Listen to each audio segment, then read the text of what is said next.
And I think we can go ahead and get started. Um, you're obviously here for the Continuity of Operations Planning Workshop. My name is Eric Leith. I'll be facilitating this workshop. I'm with the Texas School Safety Center Readiness Division.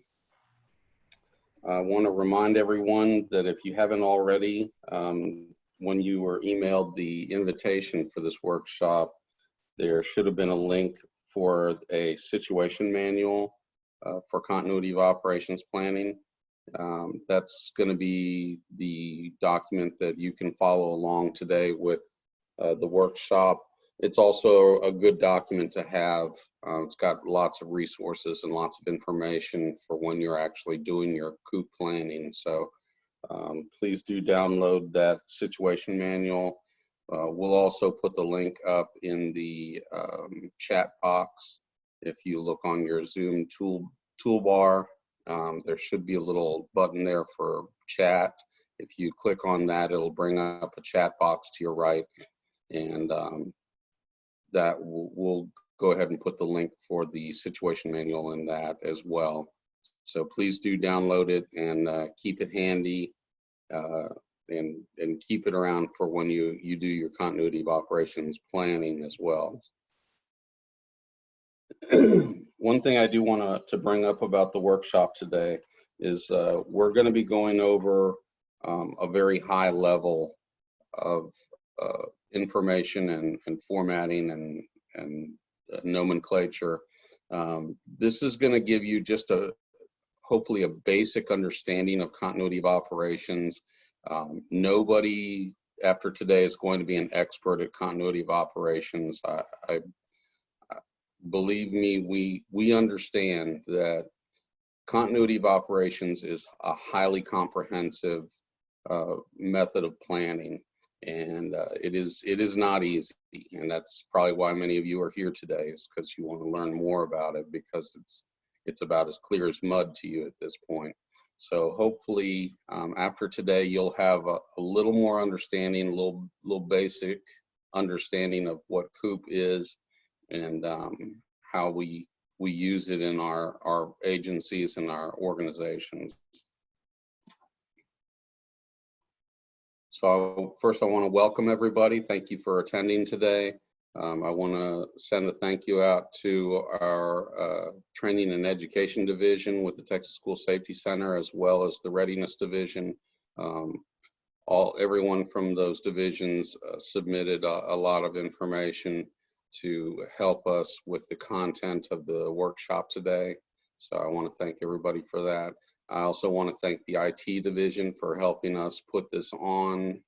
I am not an IT person by any stretch of the terminology, so they helped me a lot on getting this workshop going on a virtual vehicle. So thank you very much for the IT division for helping us out with that one. So this is today's proposed agenda. You can see we should be done before noon today. Some of these times, we may spend a little more time on some areas, a little less time on other areas. It really depends on our discussions and areas that we need to cover today. So this is just a proposed time frame, but hopefully we should be out of here by noon today and get you guys out by lunchtime.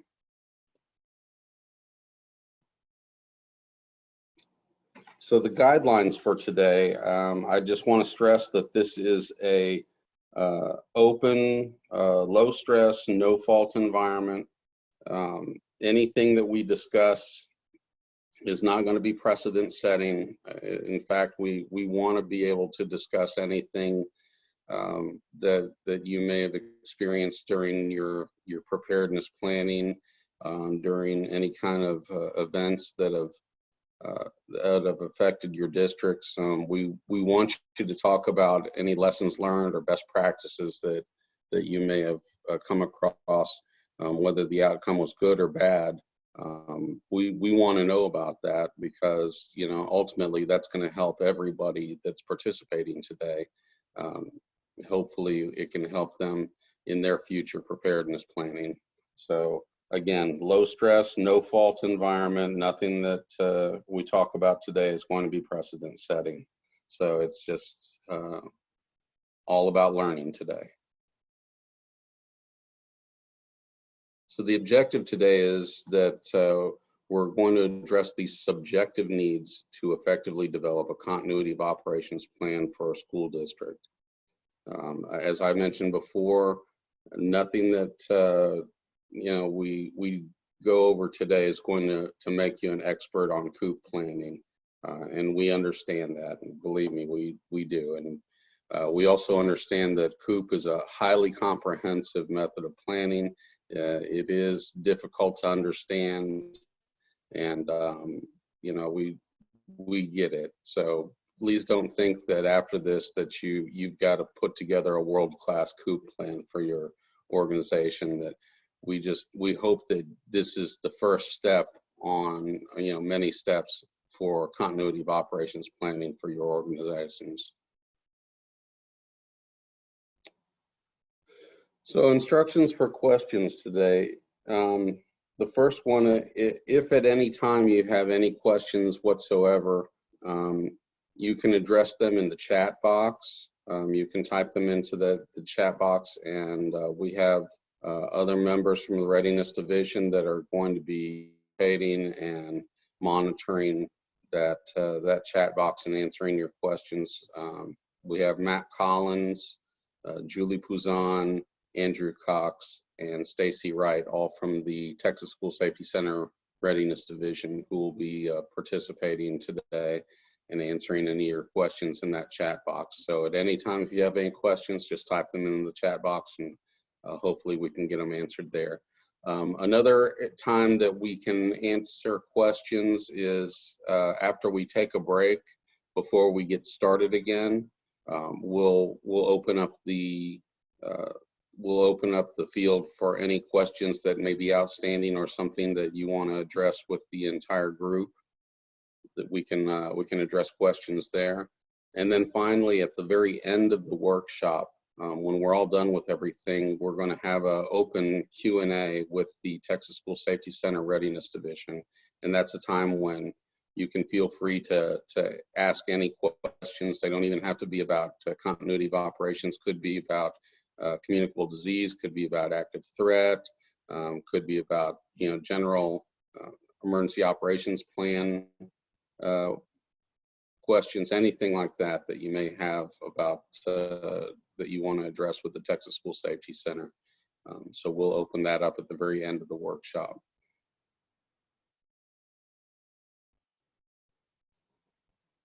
Okay, so let's go ahead and get started on Module 1. And that's going to be, what is continuity of operations? So before we get started, let's answer a poll for everybody. So before the COVID-19 event, did any of your districts have a continuity of operations plan?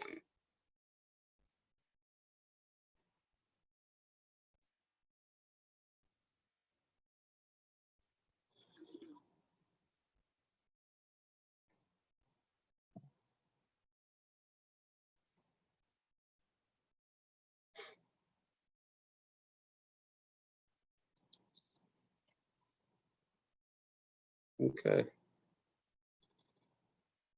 Well, that's about par for the course. We understand, before COVID-19 hit us and before we had to shut down our operations, a lot of districts did not have a continuity of operations plan. And, please understand you are not alone in that. We've found the majority of districts across the state did not have a COOP plan before COVID-19. So that's why we're here. So we're trying to get a little bit more knowledge and understanding of continuity of operations so that we can build our new COOP plans.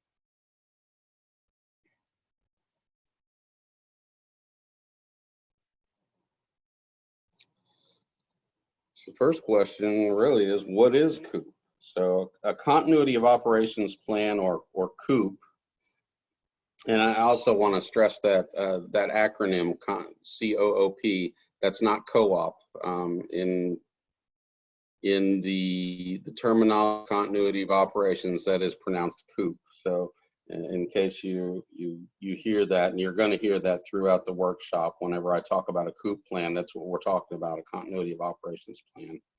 So it's an effort within an organization to ensure that essential functions continue to be performed during a wide range of disruptions to routine operations, which would include localized infrastructure outages and natural, technological, or human-caused disasters.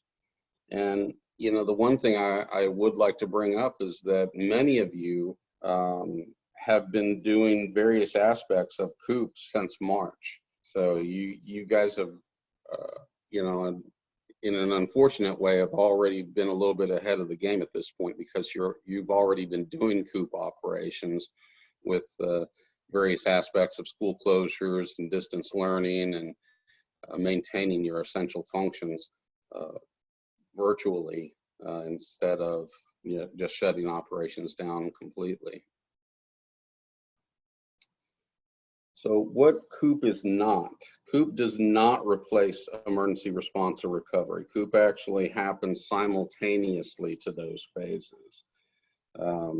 Emergency response is what immediately follows an event. Responders are, for emergency response, are focusing on life-saving, incident stabilization, and property and environment conservation. And, you know, basically, as soon as some of those immediate emergency needs are met, that's when COOP actually starts. So let's look at, this is what your typical emergency response looks like. It's, you've got your pre-event when you're doing your planning, your training, your exercising, you know, various preparedness measures. And then boom, the event happens. And that's when emergency operations start. That's when your fire, EMS, police, they're responding. They're worried about, like we said, life safety, incident stabilization, and property and environment conservation. And then at some point, when that is stabilized, it switches over to recovery operations, and recovery goes very long term into all kinds of different operations, which we'll talk about later on. So this is where continuity of operations happens. It actually happens before recovery starts, but it ends before recovery ends as well.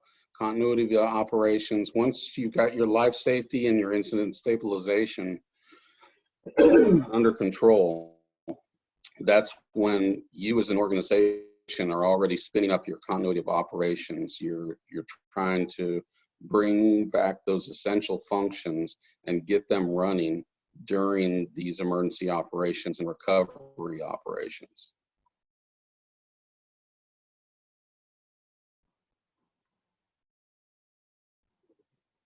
So there's 4 phases of COOP. The operational readiness is the phase 1 of COOP. That's when we are reducing or mitigating risk, and that would disrupt campus operations. You know, readiness is your planning, your training, your exercising. Phase 2 is activation. That's when you're ensuring your communications and notification systems are in place and functioning. You're making sure your personnel are accounted for, and the proper incident management is in place for phase 2 for activation. Phase 3 is continuity operations, the actual operations themselves, ensuring the continuous performance of the organization's essential functions and operations during a crisis. And then phase 4 is reconstitution. Reconstitution is when you're trying to achieve a timely and orderly resumption of full service to the organization's operations. Now, reconstitution doesn't mean that you've fully recovered. All that means is that you've restored your day-to-day operations in place to a fully restored operational recovery. But again, that doesn't mean that that's full long-term recovery. It just means that you're running at full operations again. And again, we'll talk more about that later on in the reconstitution phase. Okay, so module 2, we're gonna start off with readiness. And by the way, these modules, they're gonna run as the 4 phases: the readiness, activation, operations, and reconstitution. So that's going to be the flow of today's workshop.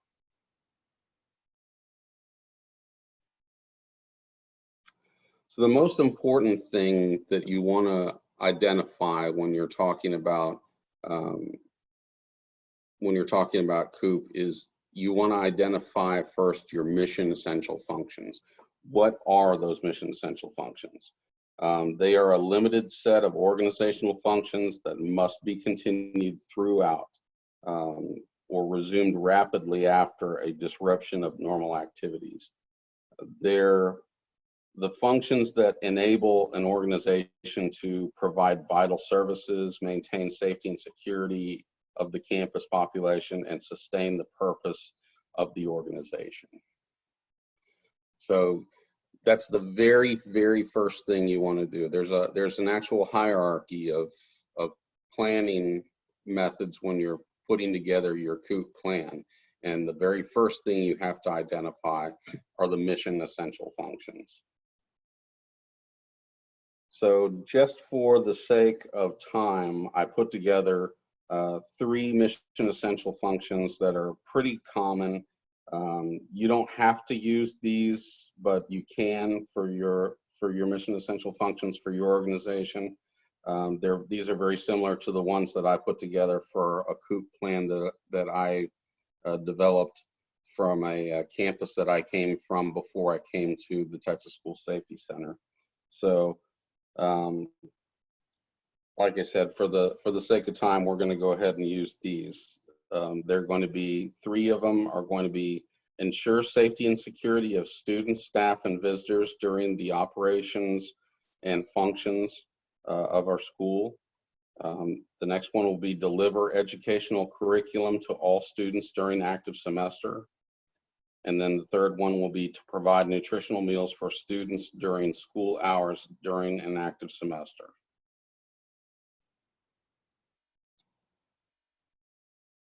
So remember I said there's a hierarchy of putting together your planning functions, and the first one is mission essential functions. The second one are departmental support functions, and that's going to be all the different departments of the school district, such as administration, maintenance, transportation, educational delivery, nutrition, counseling. All of these they need to put together their own support functions that support the mission essential functions. The mission essential functions are at the top. That's the ones that are organizational. You want to keep those running. In order to keep those running, each department has to have its own support functions identified on what they need to do to support those mission essential functions for the entire organization. And so just for a example, we'll use what the support functions for, let's say, accounting and procurement would be. You want to identify those and write those in. So if you had those, we already brought up the mission essential functions: the ensure safety and security of the students, visitors, and staff, deliver educational curriculum to all students, and provide nutritional meals for students. Those are our mission essential functions. So for a departmental support function for those, let's say if you're in the accounting and procurement department, your support functions would be to coordinate with the superintendent's office and department leadership in making emergency acquisitions of equipment materials necessary to quickly restore school district mission essential functions. Another one for accounting and procurement would be activate emergency contracts with service providers needed during emergency and continuity operations. And another one for accounting and procurement would be validate, track, and maintain records for costs and expenditures associated with the emergency continuity incident at hand. So that's just an example of what, if you were with the accounting and procurement department, what your departmental support functions would be to support the mission essential functions. So let's open up discussion. Discuss different department support functions that supports any of these three mission essential functions for the different departments in your districts. Think about if you were with human resources or education and curriculum delivery staff, or faculty in other words, or food and nutrition staff. What would some departmental support functions be for those departments? And don't forget to unmute yourself if you're going to participate, please.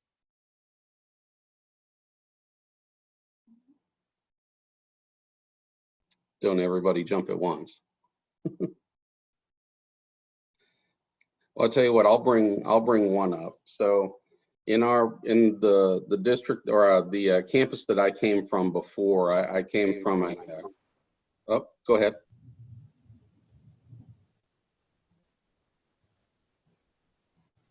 Okay.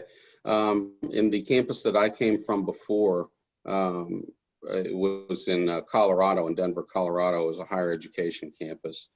And as you can imagine, in Denver, Colorado, we had, every winter, we had some pretty significant winter storms that hit our campus.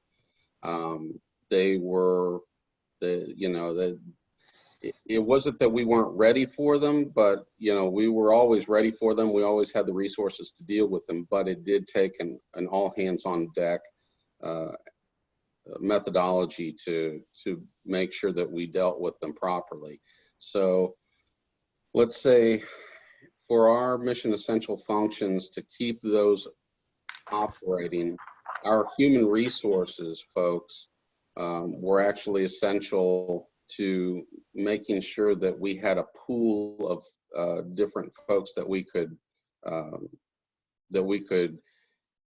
pull from to handle things that may not been on other departments' normal day-to-day operations. For example, our grounds department and our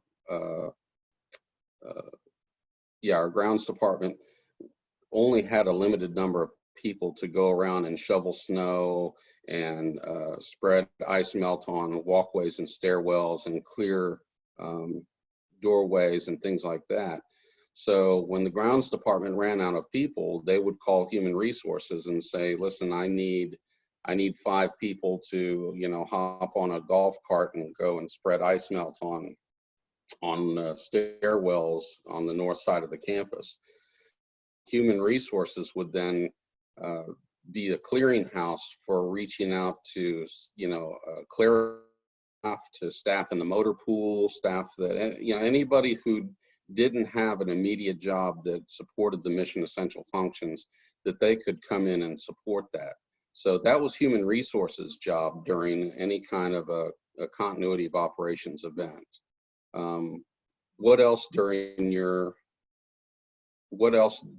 a major event that you could think of that would require the need for other folks during that mission essential function support, such as your education and delivery staff or your food and nutrition staff? Eric? Yeah. Eric, this is Tommy in Thrall. And, think about all the work our food and nutrition staff did over this time from March on. But one of the things that we've done in our district, we feel like we've been proactive in getting each of our maintenance, as we bring on maintenance personnel. And we do this also for our electives. Anyone who's teaching an elective like ag, and maybe it's because of the nature of a small school, but we pay for, and we give them the time to train to get their CDL. In the event that we need to have some emergency transportation, we can grab those guys and not put that burden on teachers and coaches. Yeah, absolutely. That's a great use of those folks. And bringing that up, during a disaster or continuity event, you can use people that, that may not be active during that time frame, to use them to do other duties as assigned, as we put that in their in their job description, other duties as assigned. That's a great one. One example, and we'll probably use this later on as well, whenever you're doing feeding operations at your school, and you've got a line of cars coming in and picking up food for the students and the community, you can utilize your school nursing staff, your counseling staff, even your SROs to be handing out the food at the line as they're handing that out, because they could actually be doing double duty as they're handing that food and stuff out. The SROs and the counseling staff and the nursing staff can be talking to the kids and the cars and seeing what else how is their physical and psychological well-being. How are they doing? Do they need other support maybe? That you wouldn't have that normal communication had you not had those specialized people in that lunch line handing out food to folks and discussing things with them. And as you identify those things, you can ask them, well, hey, if you're having more problems with that, if you need more support, pull over there to the side and let's see if we can get you some more resources. Maybe you identified that they're having some illness problems, so the nurse can get them up with some of the county health departments and work on that. And maybe they're having problems with their educational delivery. They need they don't have Wi-Fi at their home or something like that, and you wouldn't have known that had you not had those people talking to them in the food distribution line. So think about not just what everybody's day-to-day jobs are doing, but what can they also be doing during a continuity event, and how can they support those mission essential functions.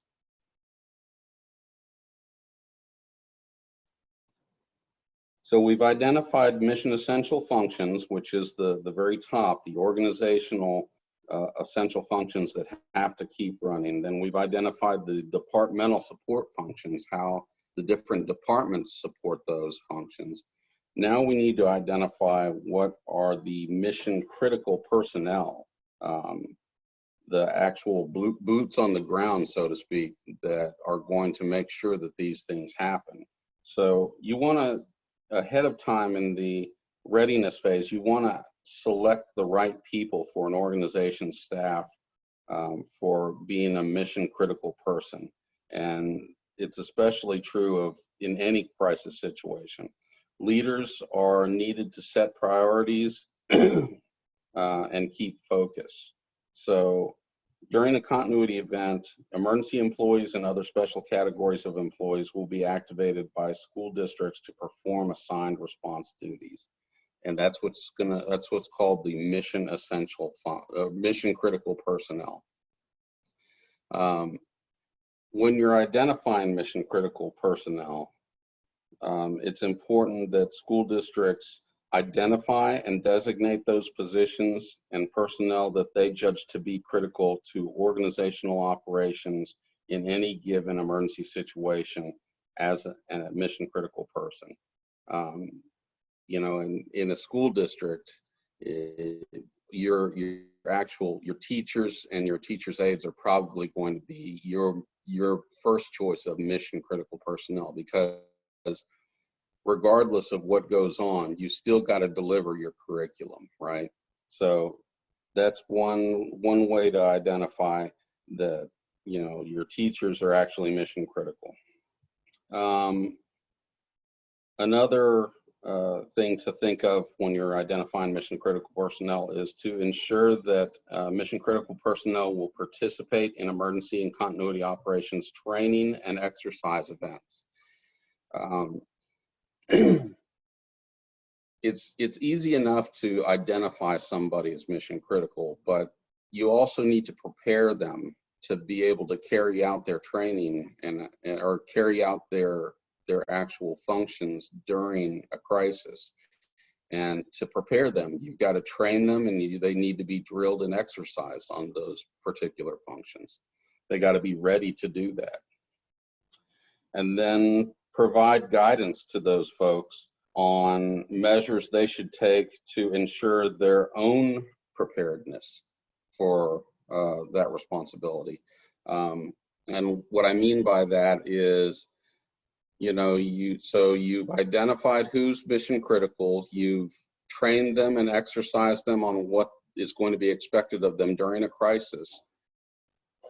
You also want to prepare them for whatever it is that they're going to have to do and in response to that, and that's going to affect their personal lives. So, let them know you are mission critical, this is what's going to be expected of you, and now keep in mind that on your normal day-to-day activities, you may only work an 8-hour day on Monday through Friday, and that's it.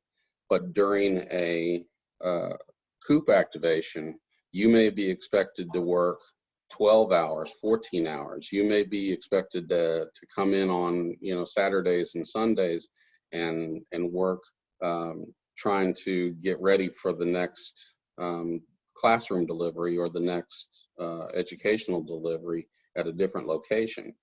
So make sure that you're prepared to do that. Make sure that you've got your family ready, that you've talked to your family to let them know that you're going to have to do that. If you've got special needs at home, maybe you're not the right person to be a mission critical person because you care for a special needs child at home and you're unable to leave them for 12, 14 hours and things like that. So as I mentioned, you want to identify who's mission critical. You want to make sure that they're trained and exercised for their responsibilities, but you also want to make sure that they're prepared personally for that kind of commitment when you're identifying mission critical personnel.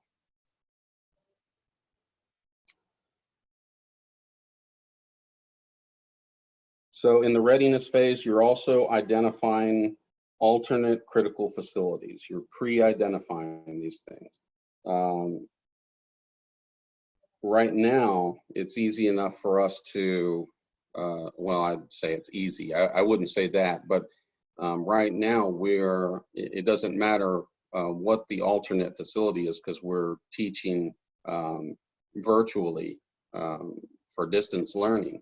But let's say that you had to move your operations from one facility to a different facility because of a disaster. It's important that you pre-identify what facilities in your district are most critical, and then you select alternate facilities that you can operate out of for each of those. So for instance, if you have a district maintenance building, in essence, the bus barn, what would happen if a tornado came by and hit that and made it inoperable? You couldn't operate out of that building for a certain amount of time. Where would you move those operations? Do you have another facility in your district that you could use as a bus barn, as a maintenance building? Or would you need to, contact the county or the city and say, hey, we need to park our buses, we need to move our maintenance operations someplace else temporarily. Do you have a facility that we could share or borrow until that time is done? These are things you want to pre-identify. Same thing for if you, let's say, a large educational building like your high school. If you lost your high school to a fire, where would you move those operations to? Could you move them to a different building within your district that could facilitate that? you know, a lot of us, you know, we want to say, oh, well, we'll just move operations over to the middle school or something like that. Well, you know, can your middle school accommodate your middle school students and all your high school students, you know, at the same time? That may not be the best position to enter into. So if you had to move your high school operations to a different building, you know, where would you move it to? Could you do it within your district, or would you need to say, you know, contact the local junior college and say, hey, you know, do you have some space that we could use temporarily to do our high school education? Or even make arrangements with a neighboring ISD, see if they have space that you could move into or share during a crisis. Same thing with an athletic facility. I know an athletic facility isn't necessarily something that you think of as a critical building, but if that was the only thing that was affected, you know, if your stadium was flooded, including, you know, your gymnasium and everything else, where would you be able to move those operations to if you had to? So again, don't just look within your district, look at your community facilities, look at your city, county, look at junior colleges, look at neighboring ISDs, pre-identify what those critical facilities are, and then where you would be able to move to if you had to do something else. It doesn't have to be pretty, but it does have to be something that supports your mission essential functions. Also in readiness, we want to talk about go kits. Whenever we talk about go kits, I want to stress to you that this is not something that you can necessarily just go and buy off the shelf. I don't want everybody to run out and order a $200 backpack that's got a bunch of medical supplies in it and things like that. That's really not what a continuity of operations go kit is. Go kits are different for every single department. And, you know, like I said, we talked about the mission essential functions. We talked about departmental support functions. What your go kit should be is a kit or a bag or a rolling cart, something that you're able to grab and go, and that department is still able to support its mission support functions for that particular department. So, for example, the campus that I came from before, the IT department had its own go kit. It was one of those giant Rubbermaid rolling carts. They had a box of every kind of connection wire that you could think of. They had power cords. They had a couple of spare laptops. They had a Wi-Fi hotspot that they could just take and roll that cart anywhere on the campus and be able to set up IT operations and support any kind of IT support function that they could think of right from that cart. So that, in essence, was their go kit. You know, our early learning center, all of the classrooms had their own go kits for their classroom supports, which had a small first aid kit. It had, you know, radios. It had, if any of the kids in the classroom took medications, it had that. It had their class roster so that they could take accountability for all the kids if they had to grab that kit and go. And it was actually on a little rolling wagon that they would put everything in and roll out with the kids if they had to evacuate that building. That was their go kit. The superintendent, you know, their go kit may be as simple as their iPad. They may have everything they need to be able to keep rolling with operations on their iPad. That may be their go kit. So remember, a go kit is going to be completely different for every single department. So that's why I said don't run out and order a bunch of $200 first aid kit bags, because that's not a continuity of operations go kit. A continuity of operations go kit is something that your department needs to be able to keep functioning wherever they may need to grab that bag or that card or that iPad and bug out to during an emergency.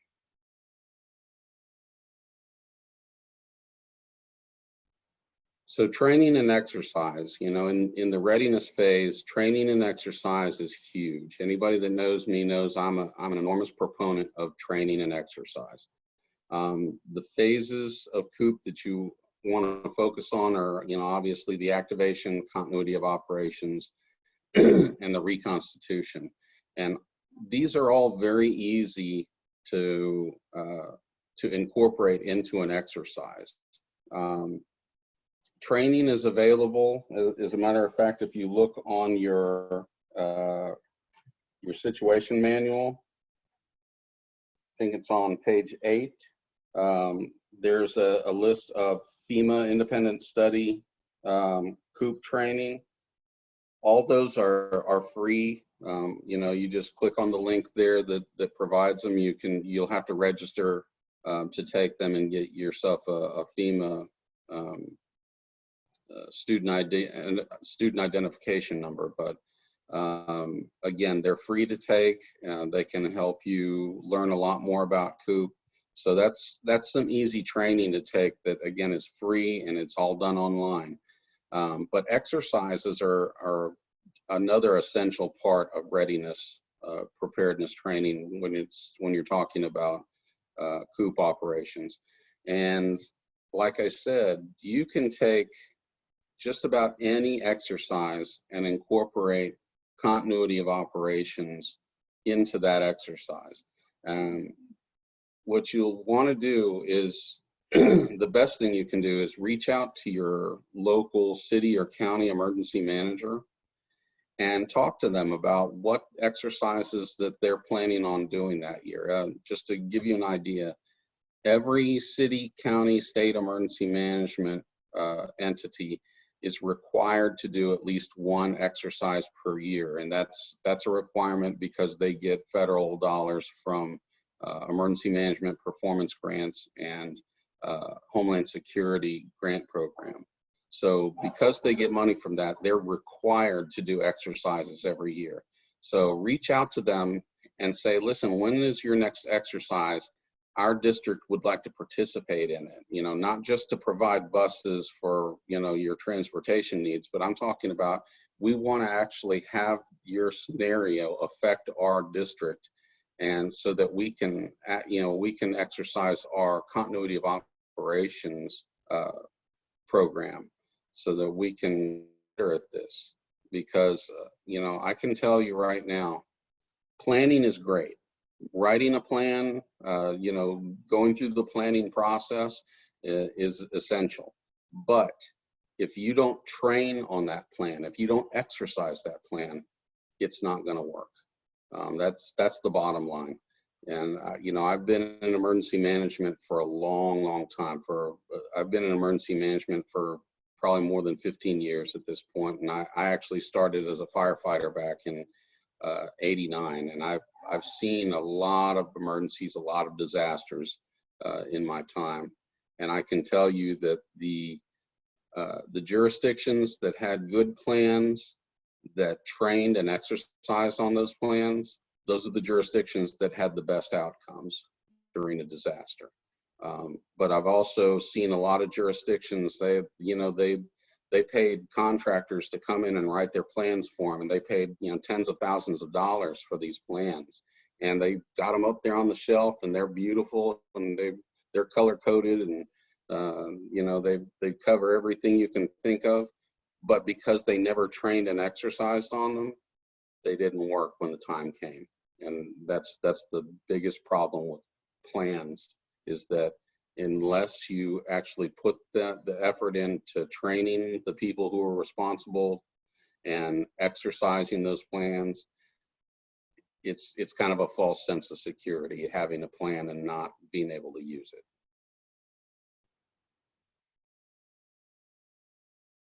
So we got a poll.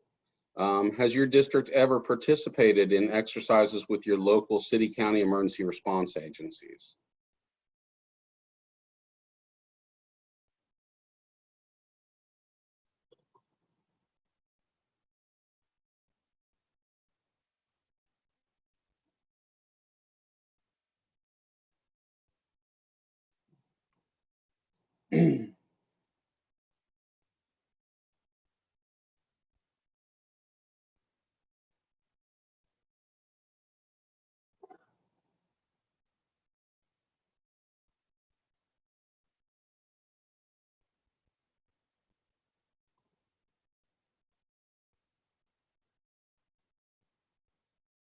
Okay.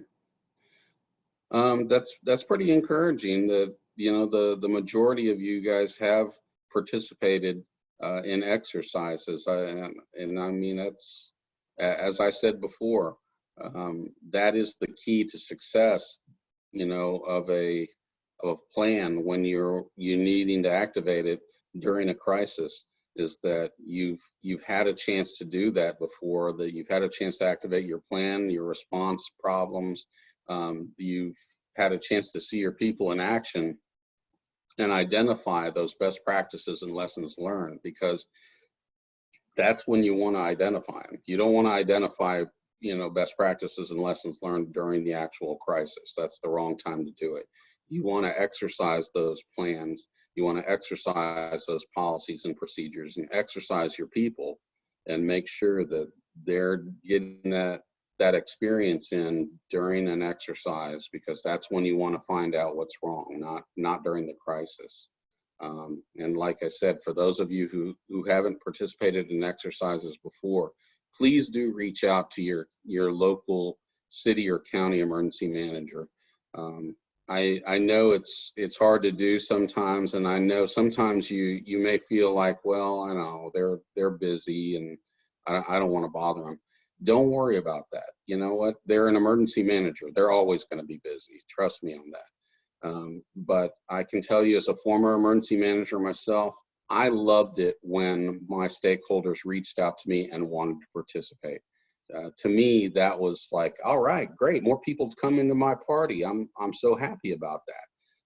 I was extremely ecstatic when I had stakeholders reach out to me and wanted to participate in the exercises, because that just helped me understand where their readiness levels were. And I knew at that point, you know, after an exercise, who I could count on and who I really needed to hold their hands more and get them up to a better level of preparedness. So again, reach out to those city or county emergency managers and ask to participate in their exercises and ask to participate in their trainings. All right. We're getting close to an hour. Let's go ahead and take a 10-minute break, and when we come back, we'll start off with module 3 activation. So let's take a 10-minute break.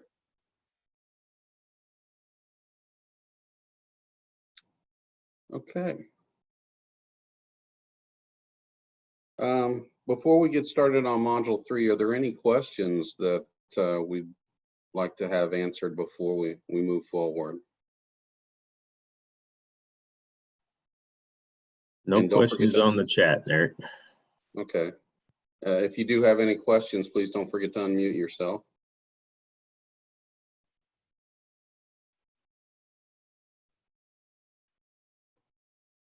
All right. No questions as of right now. We'll go ahead and move forward. So we're going to move into module 3, which is activation. So the first part of activation is you want to establish an operational time frame, and we understand that, you know, you can't necessarily, you know, predict the future and how long it's going to take, but you do want to come up with some sort of idea as to how long it's going to take to activate your continuity of operations plan. And to do that, while you're preparing for this, you're going to need to talk with your different departments. You're going to look at your mission essential functions. You're going to need to look at the departmental support functions that it's going to take to get those mission essential functions up and running. And then you're going to need to talk with your mission critical staff to find out how long it's going to take for each of them to get up and running. For instance, back during spring break, when we were all shut down and we had to a certain amount of time to come up with switching over from face-to-face learning to distance learning operations. How long did that take to do that? Some districts, just took the spring break time frame and just took a week. Other districts added a week to their spring break, so that gave them 2 weeks to be able to switch over to distance learning operations. That was something that maybe we weren't prepared for, but had we had a COOP plan that was well planned and well executed, we could have established an operational time frame that would have given us an idea of how long it takes to activate our COOP. So the most important thing that you want to remember about putting in your continuity of operations plan and a realistic operational time frame is just that: be reasonable, be realistic. Don't just put in your COOP plan, well, we'll have everything up and running within 24 hours, because that may not be realistic. I mean, sure, we'd love to be able to say, well, in the face of any disaster, we could have all of our operations back up and running at an alternate location within 12 hours. That would be wonderful. That's awesome. Is it realistic? Is it reasonable? Probably not. So, when you're doing COOP planning, talk to your different departments and say, okay, what is realistic? What is a reasonable time frame to switch our education from face-to-face to distance learning? What is a realistic time frame to move all of our operations from the high school over to our alternate location and be up and running? If it's a week, 2 weeks, then that's what it is. Don't fight what you have with trying to make something unrealistic and unreasonable, because then you're just setting yourself up for failure. So just be aware that things take time to get up and running. It is, you are in an emergent situation and you are trying to get things up and running quickly, but you also have to look at what resources you have at your disposal and what operations you actually have to get going. And sometimes we can't bend time and space to make those happen any faster than it takes to get them up and running. So again, when you're coming up with your operational time frame, when you're putting that in your plan, just be reasonable, be realistic. I know that our continuity of operations template has some time frames in there as sample language, and just be very careful about going into these annex templates and just replacing your name and not changing the actual subject matter and the actual sample language, because the sample language may say we'll have everything up and running in 24 hours, and for a 5A or 6A school district, that may be reasonable. They may have a ton of resources, they have a ton of alternate locations, they have a ton of people. But if you're a 1A, 2A district, that may not even come close to what your operational time frame is. So please look at those, be reasonable, be realistic, put how long it's actually going to take you to get up and running in there, and not just use the sample language that's in the actual template.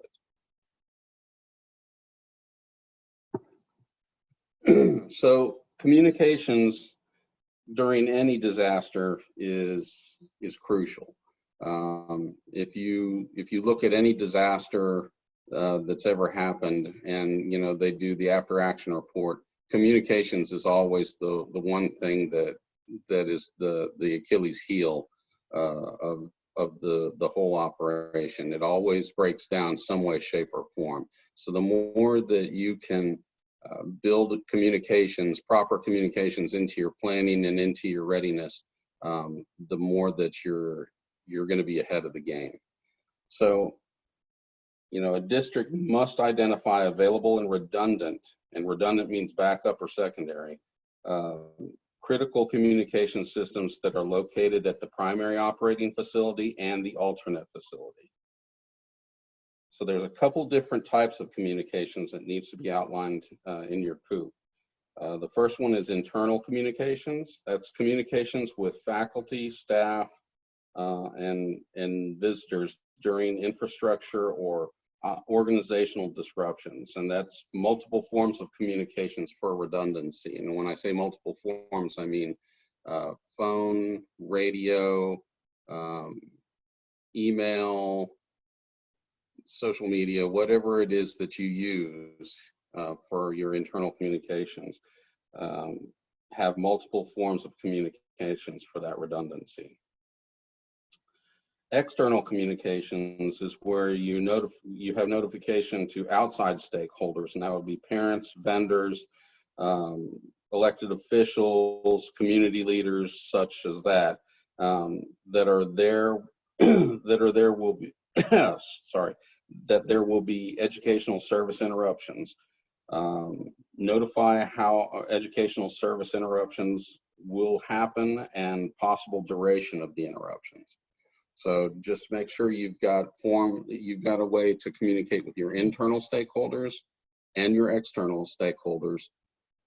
Make sure that they understand what the situation is, how it's happening, and how long it's projected to occur.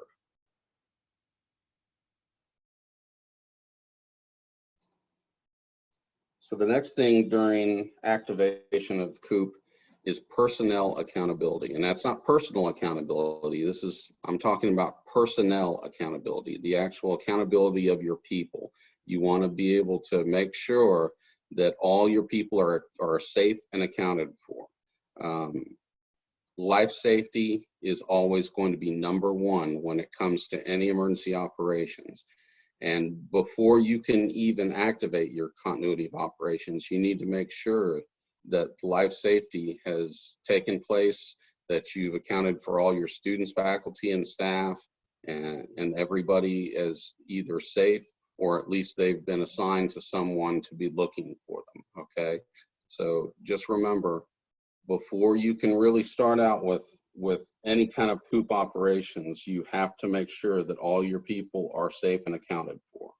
That's going to take precedence over any COOP operations. And this is just standard for any operations, whether they be emergency operations, continuity of operations, anything that has to do with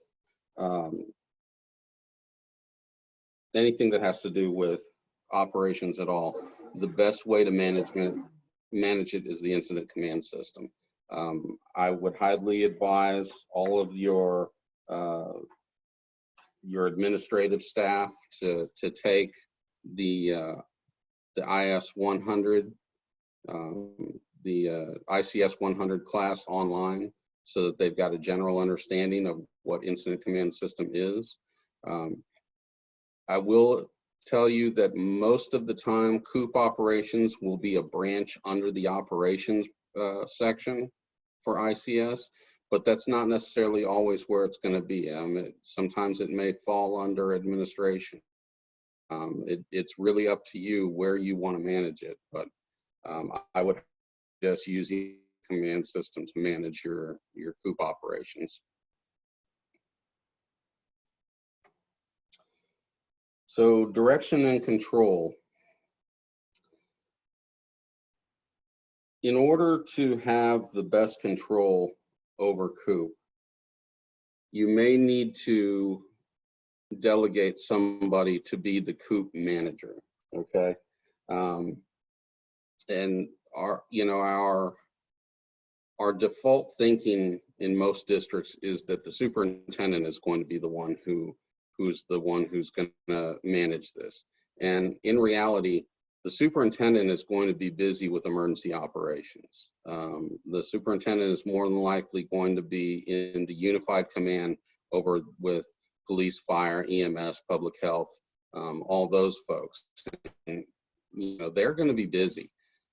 So they're not necessarily going to be the best candidate for running COOP operations. So what I would suggest is that you pre-identify a couple of different people in your organization, in your district, who can be the COOP manager for an operation. I can't tell you who that should be. You folks know your people better than anybody else. But look at some of the different folks in the district, look at some of the different folks on the campuses, decide who would be a great choice for a COOP manager. Somebody who understands strategy, somebody who understands the district, how it needs to run, what the mission essential functions of it are, somebody who understands the chain of command. It may be somebody who's got some prior military experience. You may say, well, Carol, she was in the Air Force before she came to us. Maybe she'd be a great person for this position. Regardless of who it is, make sure that you pre-identify them and that you have sent them to get some training on continuity of operations. And, when you do your exercises, have them actually be that COOP manager and run that particular part of the exercise so that they understand what's going to be required of them during a COOP activation and COOP operations. So this is for discussion. If a tornado hit your campus over the weekend and destroyed one of your largest educational buildings, let's say it hit the junior high on your campus, who in your district would be a good choice for continuity of operations manager? And don't forget to unmute yourself. In our district, I would think it would be our chief financial, our chief facilities, because he would have the ability to know which facilities would be available for us to quickly transition to, how to make them ready, how to make the one building safe. Even if we're evacuating it, we have to make it safe for people in the community and for anybody, students who may be coming to take a look. So I think our chief facility person would be the best person for us. Excellent. Yeah, to the facilities person would be a great choice, because you're absolutely right. They know the facilities. They'd be able to go in and understand which ones are safe, which ones have the capacity for that many students and faculty to operate. And yeah, that'd be a perfect choice. Anybody else?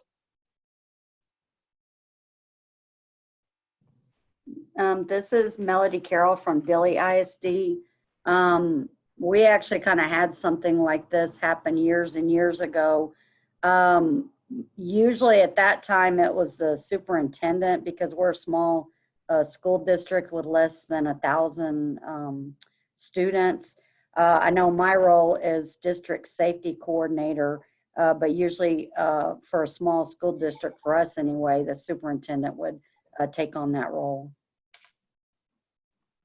Yeah, and in some cases, even though I would suggest, delegating that out to some other folks, but you're absolutely right. In some cases, you've got a very small school district, as I mentioned, between 1A and 3A, you may not have much of a choice. The superintendent, might just be the person that has to wear one of those 5 hats during a disaster. And, regardless of how it is, he or she may need to be operating 2 and 3 different radios, trying to deal with the emergency responders and at the same time help get their facility back up and running. But again, I would highly suggest that if you do have the resources, if you do have the ability to delegate a COOP manager position, that you do that. And now, you know, before it actually happens, now is the time that you'd want to do that, because you've got time to get somebody trained up, exercised, and ready to go for that type of position. Okay, we'll take that into consideration. Okay, so let's move into COOP operations. One of the first things that the COOP manager should do is analyze each of the department's operations and document how long operations can be sustained under those circumstances. You know, it's not just a matter of can we move to a different location, but how long can we sustain those operations at that location? You know, we've been going back and forth with different districts about, you know, what would be a good, would this be a good secondary location if we had to bug out and, you know, move our operations from our junior high over to, let's say, a community center in our community. And, you know, that may be fine. That may be a very good option. And, you know, if your city or county, whoever owns the community center, is willing to, you know, sign a contract with you that you can do that under an emergency, that's great. But what I also want you to look at is when you're choosing these, you're pre-identifying these alternate locations and things like that. Think about, okay, that's great. If we had to move over there for 2 or 3 weeks, that's fine. That would be a great location. But what if we had to stay there, you know, for 3, 4, 6 months? Is that a good alternate location for that? You know, is the city or county going to come back to you and say, look, I know we have a contract for you to occupy our community center to be used as an alternate location for your junior high, but, you know, you guys have been here for about 3 months, and you know, the last meeting I attended on this said that you guys were still 6 months away from completing the renovations at your junior high, and we're losing a lot of revenue. We're losing a lot of things that we had going on at the community center. You know, is there any way we could speed things up or find a different place? So that's one of the things that a COOP manager needs to do is, like I said, not only analyze the effectiveness of the operations at an alternate location, but also identify how long that effectiveness can remain at that location.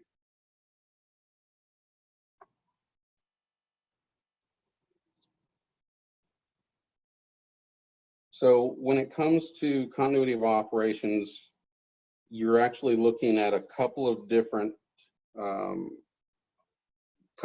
options for a school district. You're looking at, the first one you're looking at is relocation. And that's if you had something where, like I said, the primary facility was damaged beyond use and you had to move to an alternate facility.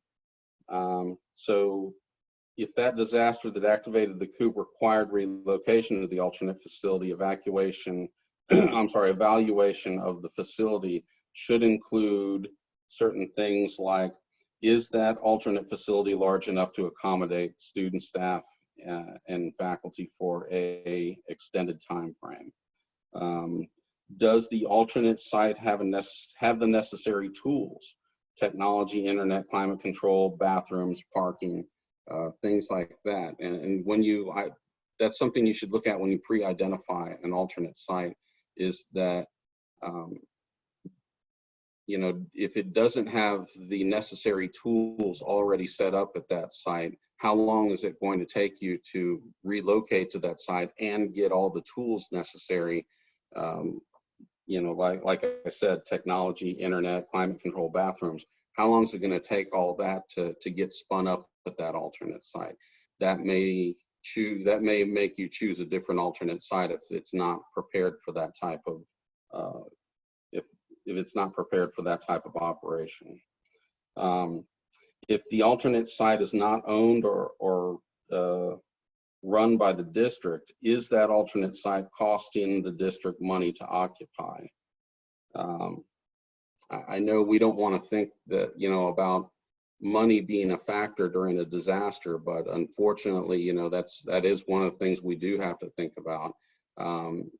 If you are using an alternate site that's actually costing money, that could dig deep into your current budget as well as your next fiscal year's budget as well.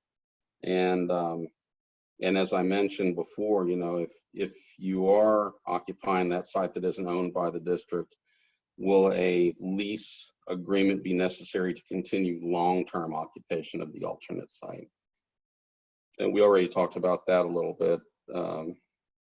You know, like I said, somebody's, you know, you may have used a community center, you may have used a you know, a vacant office building or something like that, but you know, maybe they're wanting to sell that building, or maybe they've got another occupant that wants to move into that building that they want to get into a new lease, and how is that going to affect your operations? So these are things you need to think about when you're doing a relocation. Now, the other part of COOP operations would be if you had a full campus closure and you had to switch over to distance learning operations. And really none of this is new to you guys. This is all something you've been doing. As I mentioned at the beginning of the workshop, you've been doing various forms of COOP operations in the form of distance learning since March. So this is nothing new to any of you. But you know, you have to think about what forms of distance learning are going to be used, whether it be online, independent study, weekly work kits, etc., and what kind of technology is needed for distance learning. You know, systems, equipment, things about that. You know, things that you're already thinking about and you're already dealing with is you know, how do you deal with low-income students that may not have the technology that's needed for what you've got set up as distance learning? Do your faculty and staff have all the equipment and technology that they need in order to do distance learning from their homes or alternate locations? You know, there's one thing that some of you may have had to deal with and some may not have had to look at yet, but how are you managing students' IEPs for distance learning operations? I know that has become somewhat of a problem in students just from my son's school that I'm familiar with.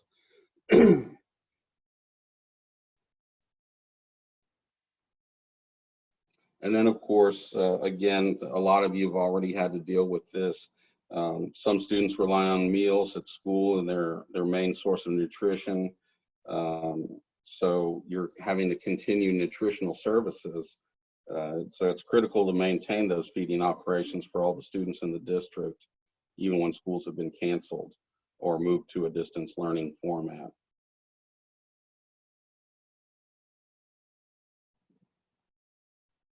And then this is more for what we're dealing with now. You know, if you had to switch to distance learning because of a communicable disease, you know, you're having to deal with a lot of hygiene procedures, PPE, social distancing when it comes to distance learning and nutritional services that go along with food distribution. But as I mentioned before, you can use some of the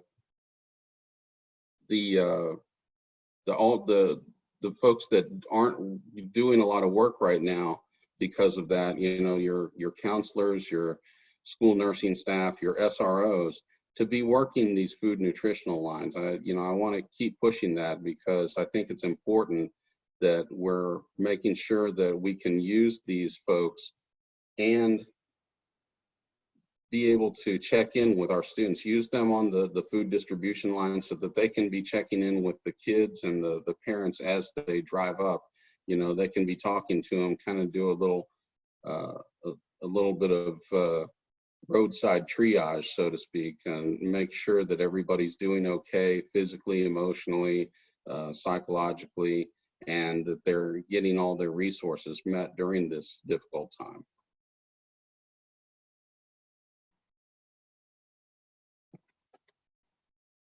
So it's also important to make sure that you're including your district and campus vendors when it comes to your operations, because that's sometimes people we forget about. You know, we make sure that we understand the needs of our internal stakeholders and our external stakeholders as far as parents and community leaders, but there's a lot of vendors that come in and out of the school on a daily basis. And, you know, who is making sure that they're getting the information that schools are shut down, that we're not accepting any deliveries, or we're not going to be doing any orders during this time. I know the campus that I left in Colorado, you know, we had a student union where they had a food court and they had a bodega and a bookstore all in there. And luckily we had a vendor liaison that was in charge of doing nothing but communicating with all these different vendors, ensure that they got all of the information on what we were doing on campus, whether we had to shut down campus operations, what the new campus hours were going to be, if students are going to be on site or doing online, things like that.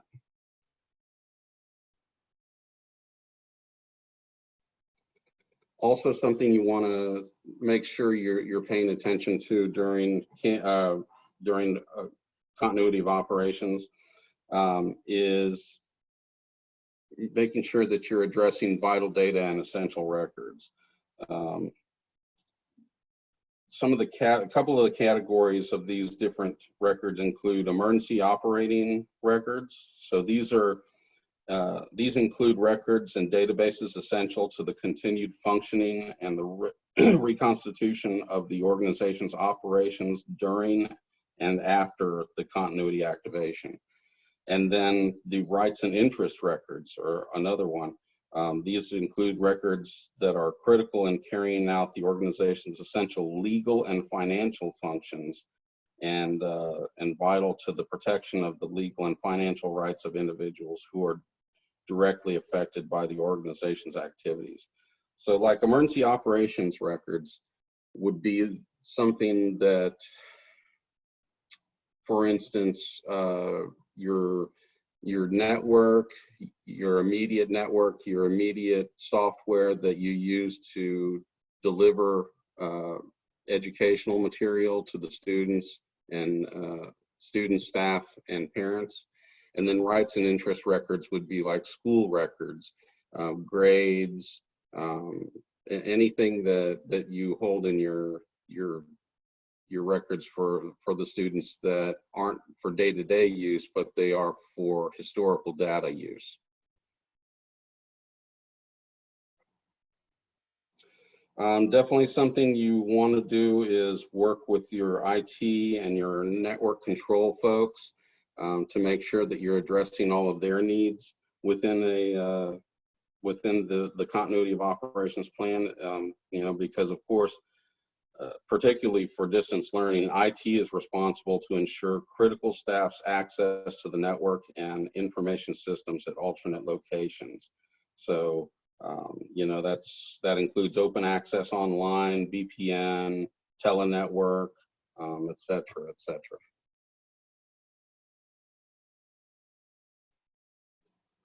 So the last thing I want to address for operations is devolution of control. And this doesn't have to be a huge part of your continuity of operations plan, but it is something that you want to think about. And so when we talk about devolution of control, we're thinking about if something catastrophic, if you lose for whatever reason your entire administration in a freak accident, and you had to turn control of the district over to somebody else. I know it's not a pleasant thing to think about, but it's at least something that needs to be thought about and addressed. So, for example, the previous campus that I worked for, it was a pretty good sized campus. We had about 50,000 people a day on that campus. It was right in the center of downtown Denver.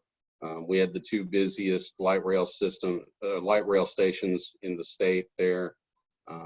It was a sizable campus, and it was a very busy campus. So we had a very busy police department that worked on that campus. And our chief of police, he looked at his devolution of control for the campus police department, and he knew that if something catastrophic happened and they lost the chief and the commanders and and some of their high-ranking officers all in one swoop, the answer would not be to turn the keys to the kingdom over to Denver Police Department. He knew that was a bad decision, and I agreed with him. So what we did is we came up with a contract with a neighboring higher education campus that was another semi-large operational size campus. It was the University of Colorado at Anschutz. It was about 20 miles down the road. That was his devolution of control, was to turn the control of the police department over to their campus police department, and they would come in and run the police department on our campus until we could get back up and running. So that's what devolution of control is. If you had to turn the keys to the kingdom over to somebody else because of some sort of catastrophic, awful accident that happened, who would it be? Would it be a neighboring ISD? Would it be TEA? Would it be whoever that would be? You know your campus best. You know what's best for if you had to turn over operations to somebody else for a little while until you could get back on your feet. Who would that be? And that's what you need to think about when you think about devolution of control.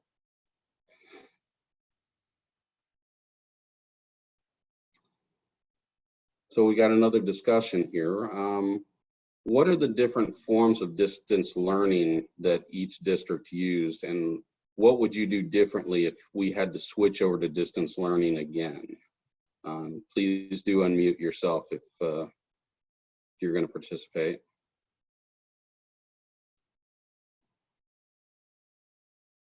And I bring this discussion up because I think that even though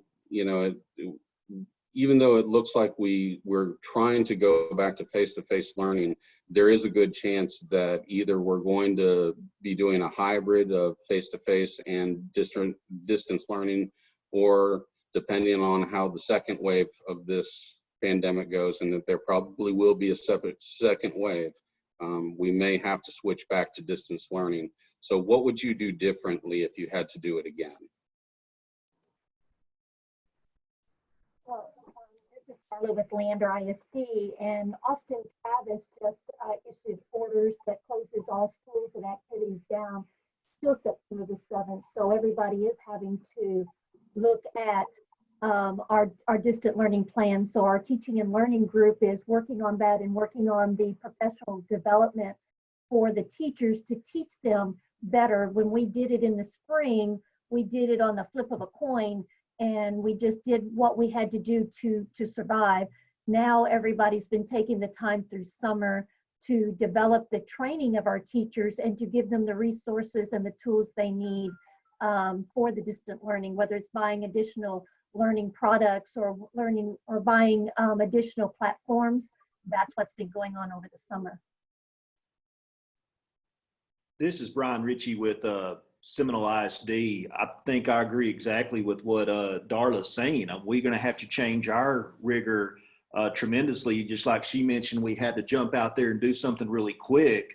I think one of the biggest things is we're going to have some kids at school, some kids distant learning. We got to make sure that we're doing the same thing for both parties. They're getting the same type of education either way. And, you look at it with your valedictorian, your salutatorian. You want to make sure that one doesn't have an advantage over the other. So it's bringing those two things together, no matter whether you're delivering instruction in the classroom or online, to make sure that it's the same. Eric, for us at Thrall, I think it's just going to be simply a whole lot more, you don't want to use the word micromanagement, but monitoring, because I do feel we had staff who were just stellar on their presentation, but then we had folks who were doing a bare minimum, and we cannot endure doing that for the long term and keep kids on pace. That's just, you know, my takeaway. Yeah, I mean, excellent feedback, and I agree wholeheartedly. It's it is very hard, especially if you're doing a combination of some students are doing online and some students are doing face to face for whatever time we have to do that. You know, you want to make sure that they're both getting the same level of instruction. I know, just again from personally, from my son, he acclimated very well to going over to distance learning, but in some of his classmates, it was not the case. Some of them, you know, the first thing that happened is they just kind of dropped off the face of the planet, and you know, they wound up having to send people out to try and find those kids and get them engaged and find out why they dropped off the face of the planet. And, you know, some of them just couldn't handle distance learning. Some of them didn't have the technology and equipment that they needed to do that stuff. So, and you know, they either couldn't or didn't communicate that. So, so you're right. I'll use an analogy that I heard yesterday at one of our workshops. You know, one of our participants said, you know, that you guys were kind of building the plane as you were flying it, you know, and on that first go round. And we definitely want to avoid that type of operation for this next wave that we should be expecting of this virus.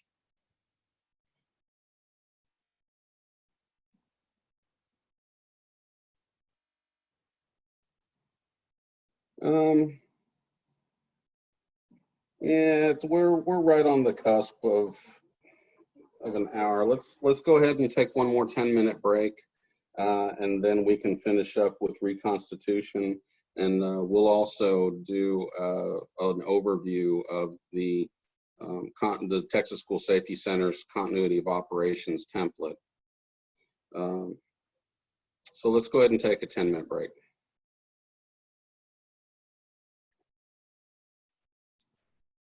Okay. Like before, are there any questions so far that have come up that you'd like to have asked or answered? No questions in the chat, Eric. You're clear to proceed. Okay. Any questions from the group so far? Anything? Don't forget to unmute yourself if you have a question.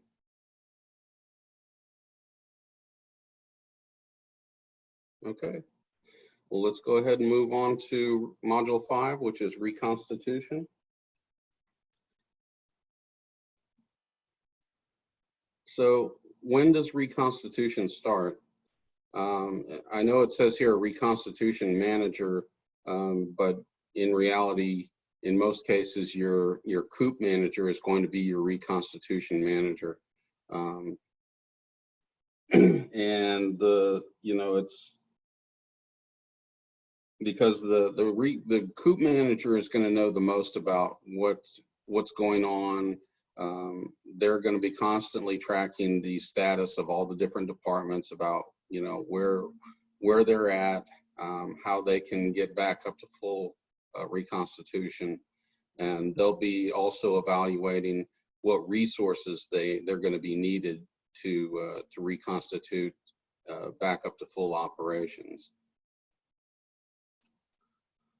So there's many elements to returning to full operations, and these issues that are listed here should be addressed in order to reconstitute. Now, some of the things will be able to be restored right away, while others may take some additional time and resources. You know, so the first thing is, you know, if you had to relocate, your primary location needs to be restored, or at least a new permanent location needs to be established, if relocation was even necessary. The next thing is all operational equipment and supplies need to be restored. So anything that was damaged, anything that was lost, or is just not up to full operations needs to be replaced. Staffing levels also need to be restored to full operations. And then finally, vendors and supply lines need to be restored to support full operations. And using COVID-19 as an example, you know, obviously our primary locations, they're ready to go at any time we can use them.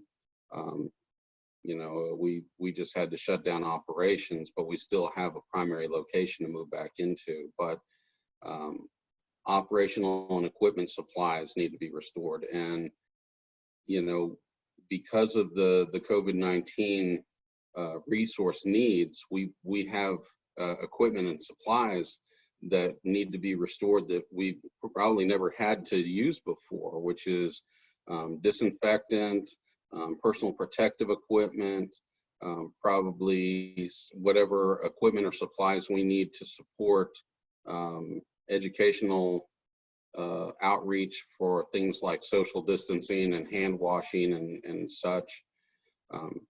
Staffing levels need to be restored. And, you know, that's a key right there. Just because the kids are ready to come back doesn't necessarily mean that the teachers are all ready to come back, because in many cases, it's, you know, it's our instructional staff that are in the, you know, the highest risk category for COVID-19, not necessarily the kids. So we need to make sure that staffing levels can be restored to their full operations before we can even think about returning to full operations at school. And then as far as COVID-19, your vendors and supply lines being restored, you got to think that, you know, like I said before, we've got a new set of supplies that we're having to order and stockpile as far as personal protective equipment goes. You know, masks, gloves, things like that, that we've never had to do before. So we've got to identify and establish new vendors there. And also keep in mind that vendors that provided previous supplies, they may not be up and running at full capacity, or in some cases, you know, and it's sad to think about this, but some vendors may not have survived the shutdown.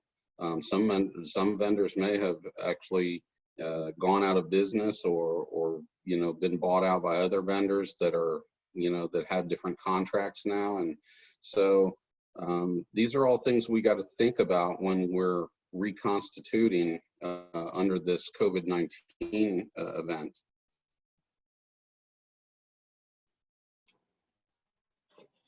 Now, as I brought up before, there's a difference between reconstitution and recovery.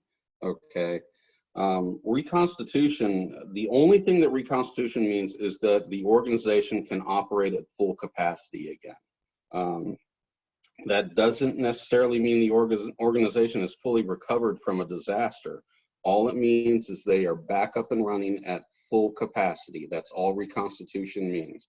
Recovery actually includes additional things like it could include additional construction and renovation are going on, debris management and removal, emotional and psychological support for long-term recovery. That is not part of reconstitution. That's part of long-term recovery. That's things that could go on for months and longer. And of course, financial reimbursement or disaster relief from the state or federal government. That's part of recovery too, but that is not part of reconstitution. So like I said, when we try and delineate between reconstitution and recovery, All Reconstitution means is that we're back up and running at full capacity. It doesn't mean that the rest of those long-term recovery efforts have been completed yet.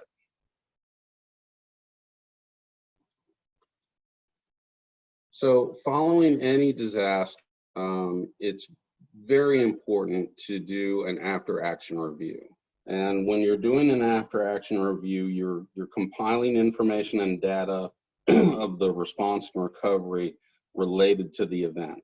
Okay, you're wanting to analyze the loss, which could be physical, financial, or psychological, that's associated with the event. And you're also identifying best practices and lessons learned. And when you identify best practices and lessons learned, you want to put those into what's called a corrective action plan or improvement plan. That corrective action plan or improvement plan is going to be a basis on how you're going to correct all the things that didn't go as well or could have gone better in your response, as far as whatever the event was that had you shut down operations or had you relocate operations. So some of those things are easy to fix. Some of them may be things that best practices in particular are easiest to fix. You can say, well, that worked really well. We can go in and we can change that in the plan and make sure that if we ever have to do this again, that we replicate that particular practice because it worked very well. Lessons learned, same thing. We can identify something that didn't go well and say, well, that didn't work as well as we'd like to, but we've identified ways to correct them. It could be a planning issue. It could be a training and exercise issue. And in some cases, unfortunately, it might be a personnel or equipment or technology issue that needs to be corrected. Now, personnel, equipment, and technology issues, these are all things that usually require some sort of financial commitment. And in some cases, we may not have the finances available to make those corrections during this fiscal year. So does that mean we don't put them in there if we can't fix them? No, you definitely want to still put that in your corrective action plan, but just put down what it is that it's going to be required to fix that, whether that needs to be an investment in personnel, technology, or equipment. And use that corrective action plan for an investment justification for your next fiscal year. It's a hard thing to swallow when you don't have the money to correct what needs to be corrected. But like I said, if you document it correctly, you can use that as an investment justification for those that hold the purse strings for the next fiscal year, and that way on an after action review, you've actually got the documentation that tells them what happened. This is what happened. This is what we needed to do in order to correct these problems. And this is the money that we need to do in order to correct problems. And, even if you don't get it that next fiscal year, keep documenting it, keep bringing it up, because anytime something's documented, it's hard to ignore, especially when you're faced with somebody looking into it from the outside, parents, school board members, the media, when they say, well, why hasn't this been corrected? And you can say, well, we documented it and we did bring it before the powers that be to correct it, and they still haven't given us the money to fix it. So continue to document things, because that at least puts pressure on somebody above you to work on that investment to fix those things.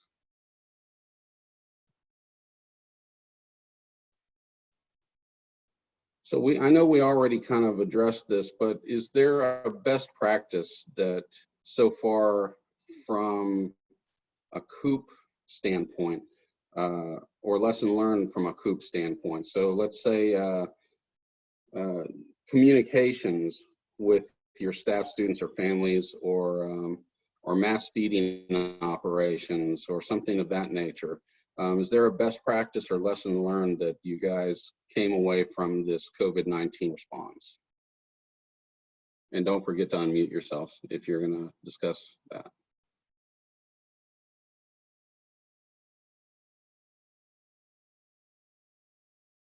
I know we already talked about some of the classroom and distance learning operations, but what about communications or mass feeding operations?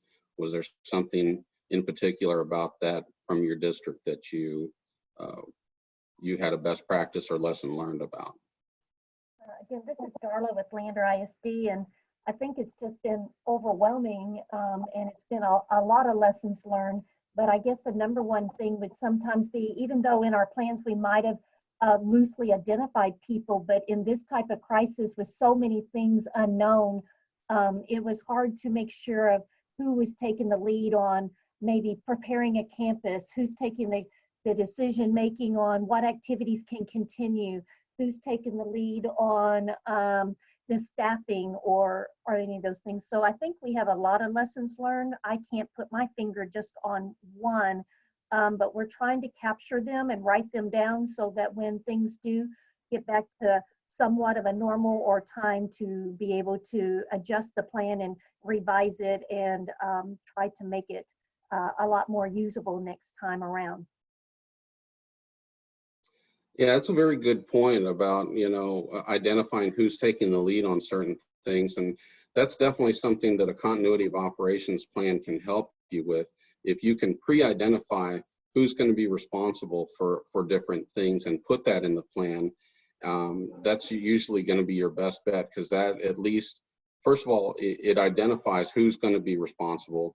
And when you're writing in a plan, don't put down a person's name, put down their title, because at the time that when you activate that plan, Fred Jones might not be the person who's there anymore. Fred might have, he might have retired or moved on to a different then. But if you put his title in there, then whoever occupies that title, is the person that's going to be responsible for that.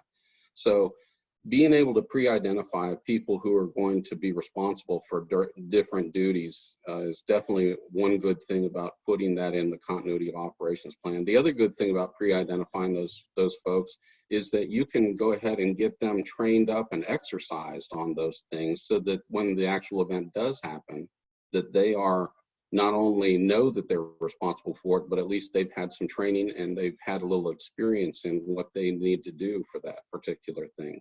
So no, but you're absolutely right. When disaster strikes, a lot of the times if we're not up to speed on our plans, it is very difficult to identify who was responsible for what, and at the time of the disaster, assigning people on, you're going to do this and you're going to do that and you're going to do that, and some folks kind of look at you with that 1,000-yard stare, like, I don't know how to do these things. It's difficult, but again, you guys taking this workshop and learning how to write your continuity of operations plan is a great first step. Any other best practices or lessons learned from things like communications or mass feeding operations during the COVID-19?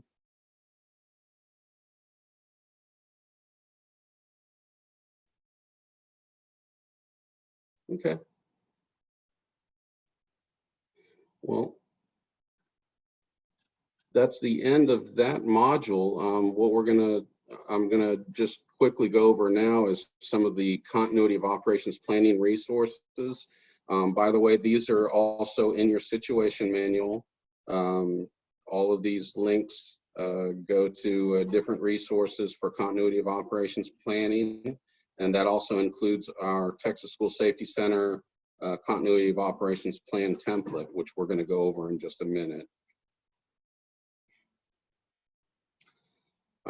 This is me. I'm Eric Leith with the Texas School Safety Center Readiness Division.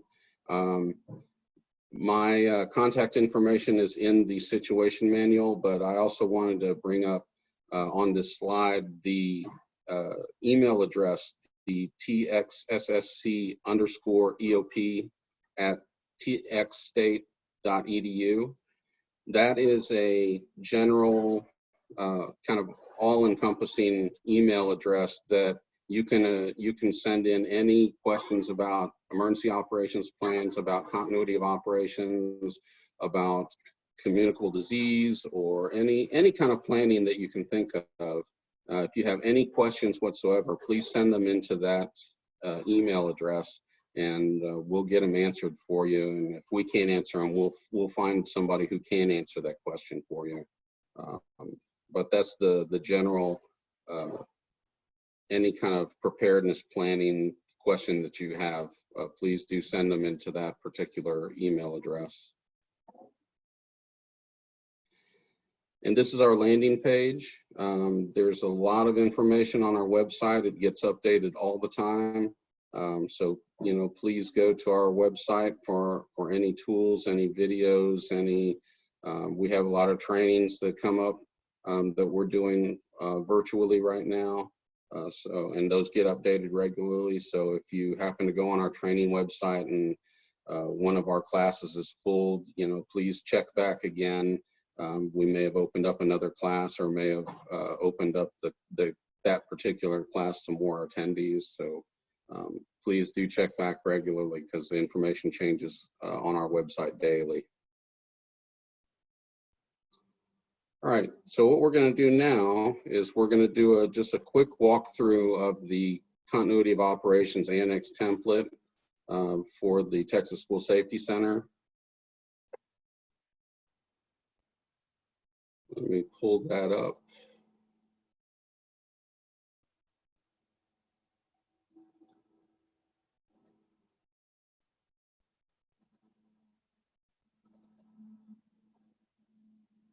Okay.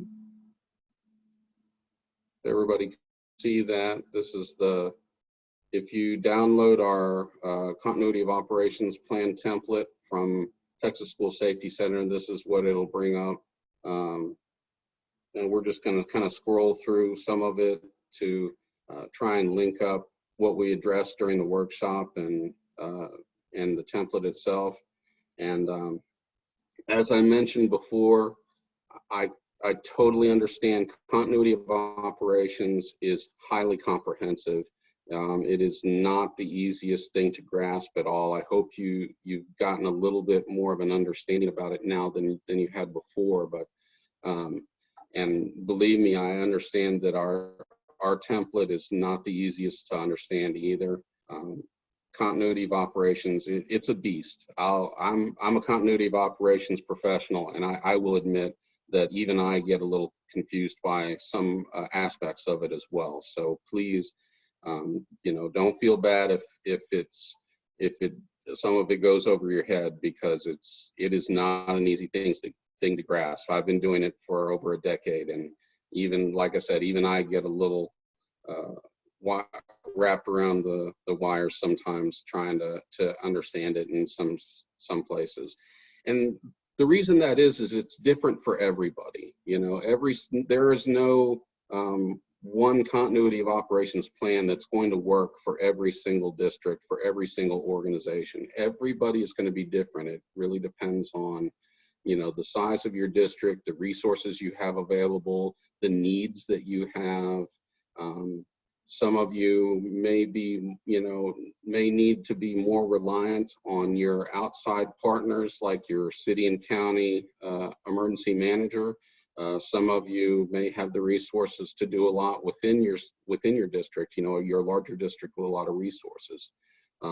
But also with a larger district comes a larger set of needs too. So again, don't feel bad if this is very confusing to you, because it's confusing to everybody.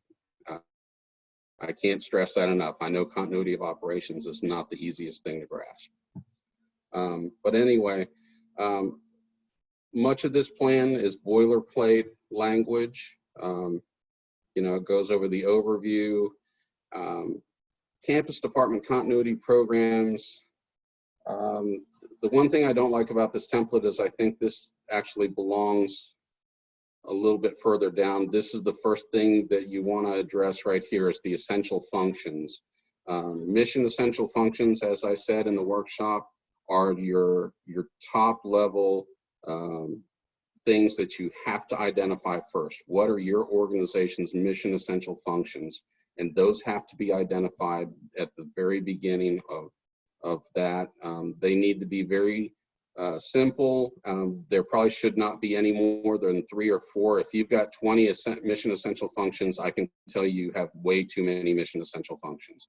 Your mission essential functions should be just what your organization needs to focus on to get up and running during a crisis. If you'll notice in this template, we've got certain things. Remember, we talked about your operational time frame, that times to get things under restoration. And remember what I said, don't just take these as they're done. You know, you want to be consistent. You want to be realistic as far as when you think these things should be done. So if the sample language says 24 hours to get something up and running, that may not be realistic for your district. It might be, but it might not be. So just, you know, make sure that if you're trying to get your mission essential function up and running for, remember when, you know, back in March when you had to first switch over to distance learning operations, if that's one of your mission essential functions is getting distance learning operations set up, you know, make sure that you're realistic in that. Say, well, it took us 2 weeks last time, so, you know, make sure that you put in here 2 weeks, if that's how long it's going to take you. But don't just put it in there because that's what the sample language says, you know, uncheck that box and put in what it's really going to take, if that's what your mission essential function is going to take to get things up and running. And again, this is all sample language, you know, if these are not your mission essential functions, then, you know, go in and change them.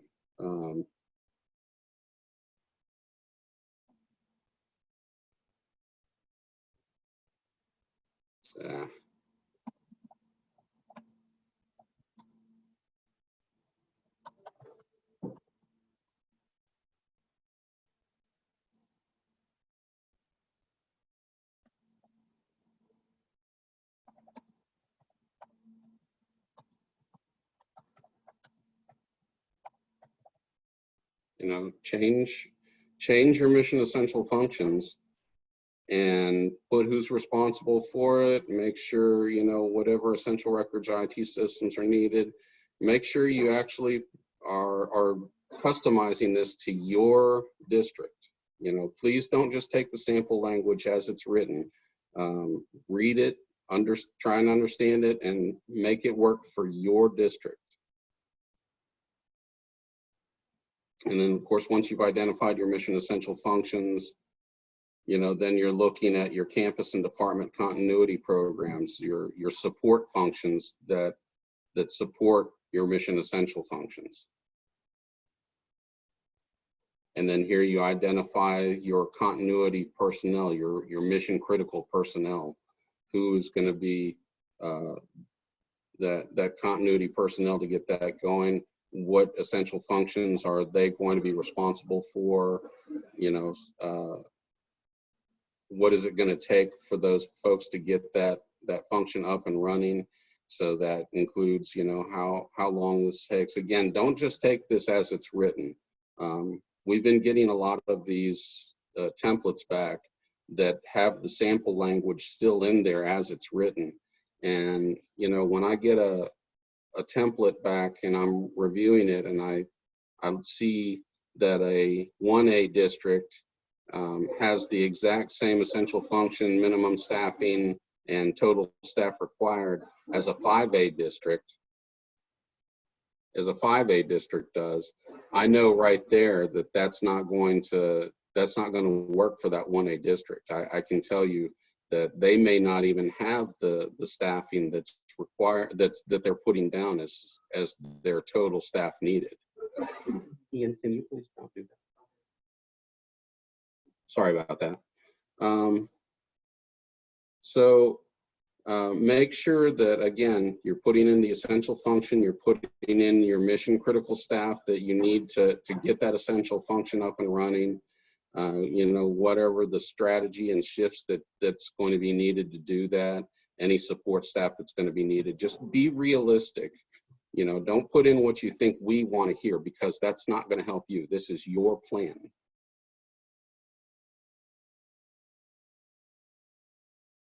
Training, testing, and exercises, you know, we went over this in the plan, but I want to walk this through as far as your template goes.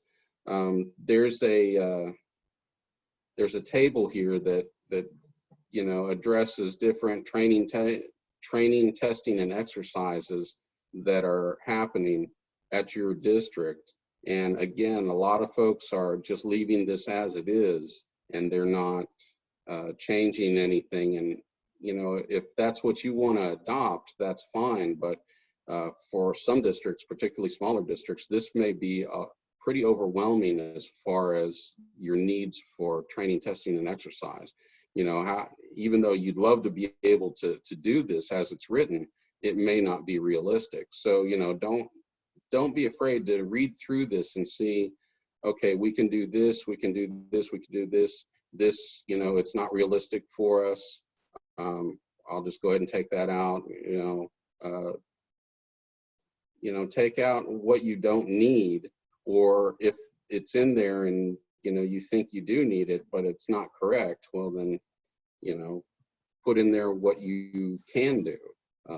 But again, don't just read these off and adopt them as they're written, because again, it's just not realistic for you to do that. And I'll give you an example of why you don't necessarily want to just adopt the sample wording as it's written. Let's say you go through this and the only thing that you change is the name on the district. You know, you just substitute XYZ district for you know, Jones Independent School District. And you have a incident where you needed to use this continuity of operations plan, and things had a negative outcome. And, you know, in the litigious world that we live in, somebody may want to say, well, we're going to sue the school district, and because this negative outcome happened. You know, one of the first things the attorney is going to want to see is your continuity of operations plan. And if they look at that and they say, well, it says that you do this, this, and this, and you use this many people, and you did this much training, you know, on your plan, is that correct? If you say, well, no, that's not really correct, we didn't do that, well, that might not look so favorably on you in a litigation point of view. So be very careful about adopting language in here, the sample language as it's written. Make sure that it works for you. Go through this, read through it, see if it is realistic for you. If it is not, omit some of it. If it is partially, then wordsmith it to make it work for your district. But ultimately, this is your plan. So make sure it's for you. Don't just turn it in as it is, you know, with only a couple of changes, and then it doesn't work for you. Because that's not helping you.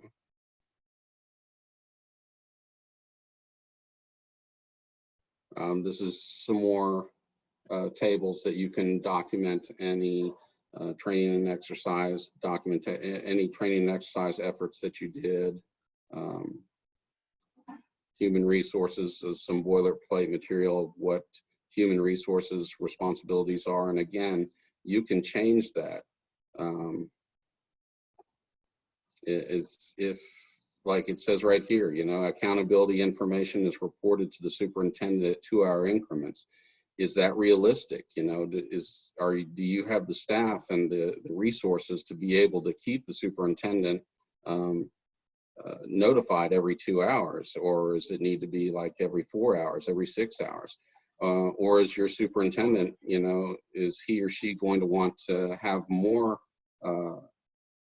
more updates? Are they going to want their updates in that first operational period? They may want updates every hour. So just make sure that you're changing these to fit what your district wants and what your district needs. So concept of operations really goes over the operations phase of the actual continuity event. Your readiness, preparedness, activations.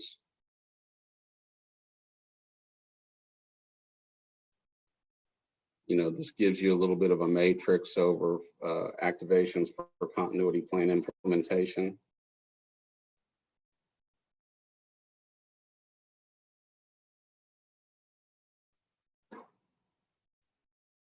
Your relocation process. This is you just a paragraph of a relocation process. You may need a lot more than that if you have 2 or 3 different alternate locations, which you really may have. It's a good idea to have more than one alternate relocation destination. So you may want to put more information in your relocation process section. Right, here's another in your continuity of operations phase. Independent should ensure that COOP can be operational within 12 hours of plan activation. Again, we may say 12 hours. That's great. That's awesome. We definitely want to have that as a time frame. But is that realistic? Is that practical? So if it's not, if from experience that, or if from talking with critical personnel, that if it's going to take you 72 hours, or it may take 2 weeks,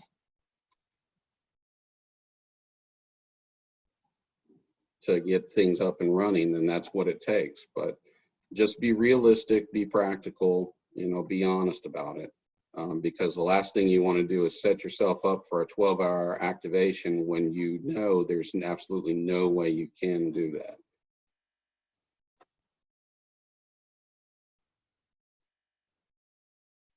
And then it goes into the reconstitution operations phase. As I said, your reconstitution manager is usually going to be your continuity of operations manager, but because that person is already intimately familiar with what the status of all your continuity operations are that are ongoing. This kind of walks you through the process. But again, make sure you read through this and make sure it is applicable to your district. This gives you an idea of, the levels of planning that you can do in reconstitution, and then returning to full operations.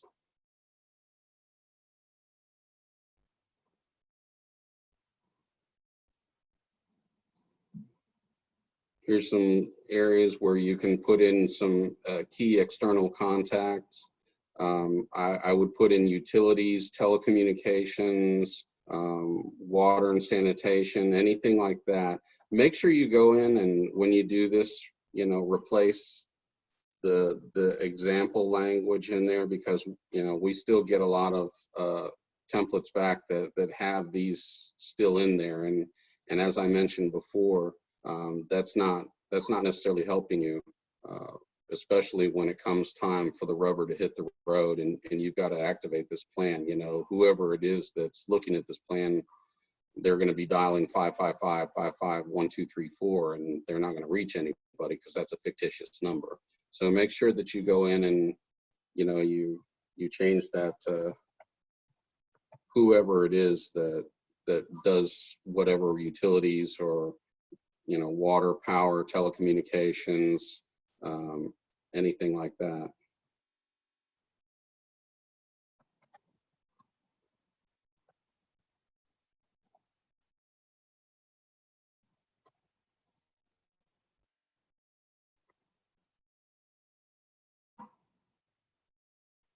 And again, here we've got a 12-hour of continuity activation. Make sure that is correct. So when you put in your orders of succession, you know, if these 3 boxes are enough for you or are correct for you, you know, make sure you're putting in, you know,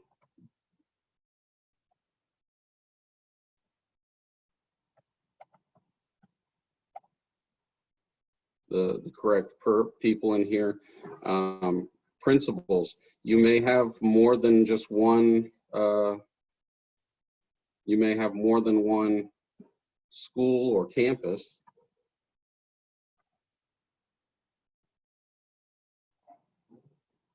Oh, that's not what I wanted to do.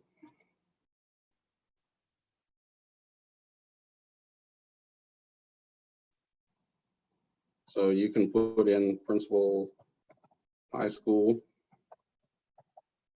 Whoop.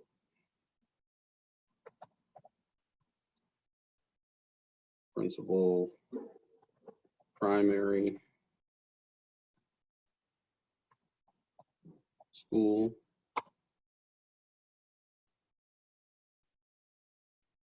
You know, you can put in as many in here as you'd like. Again, make sure that it fits your district. Make sure that it's going to work for you, not just, you know, be a template to put down your name and send in to, you know, to get a checkbox.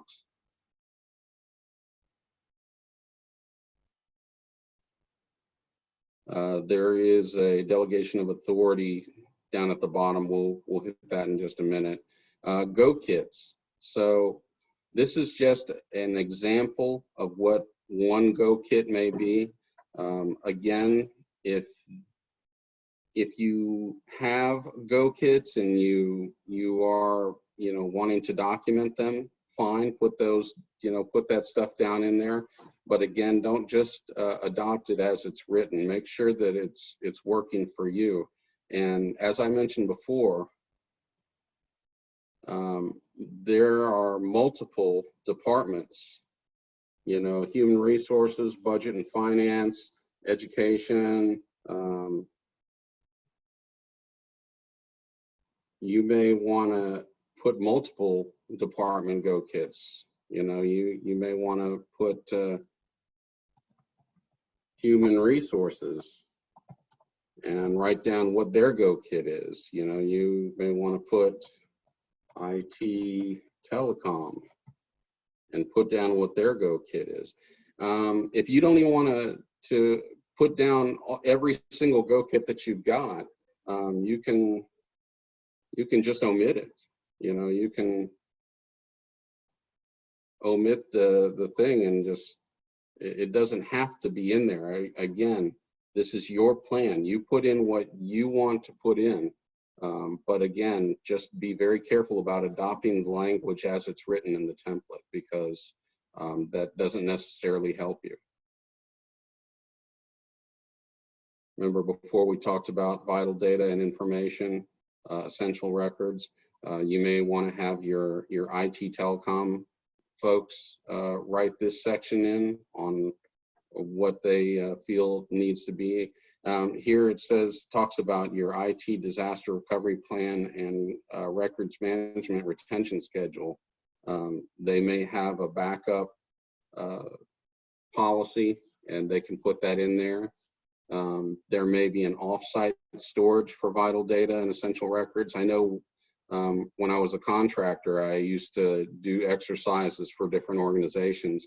And the first thing I would ask them is if they had an offsite storage for their IT network services, because that's the very first thing I did is in the exercise is I would knock out whatever their primary network storage area was, and then say, okay, you're in the middle of a crisis and your network just got knocked out. Are you going to be able to function at a backup location, you know, with your network being knocked out? Was there a backup network someplace else? And so you may want, again, to consult with your IT people to find out if you've got a backup network location that has that information, that has that network fallback so that you can still operate even if your primary location gets destroyed for some reason.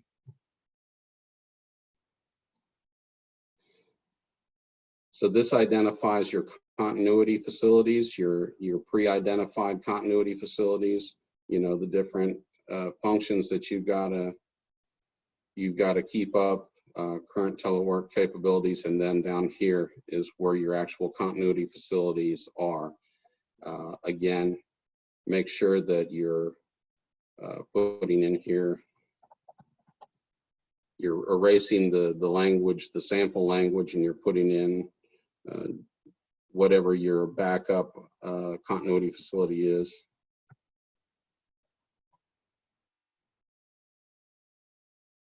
You know, you're putting in the correct phone numbers, talking about what the capabilities are, things like that. And then this is where we talked about devolution of control.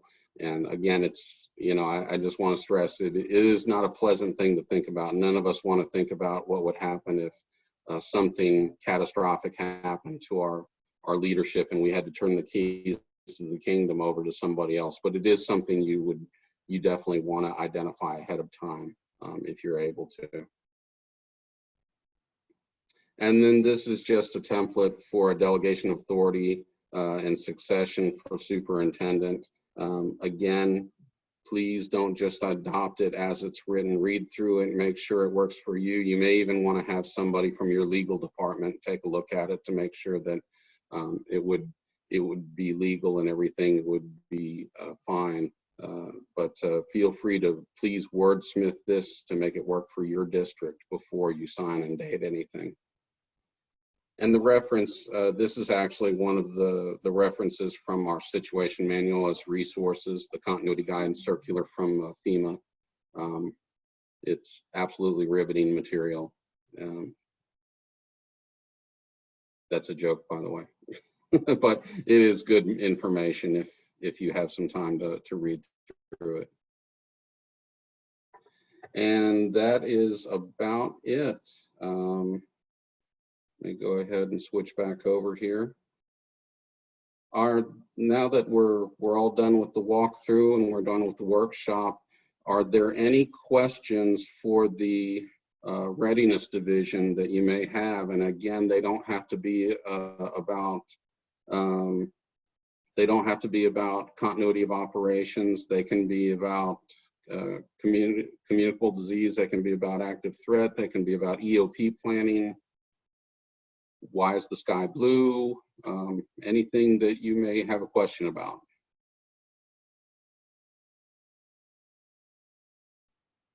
And don't forget to unmute yourself, by the way.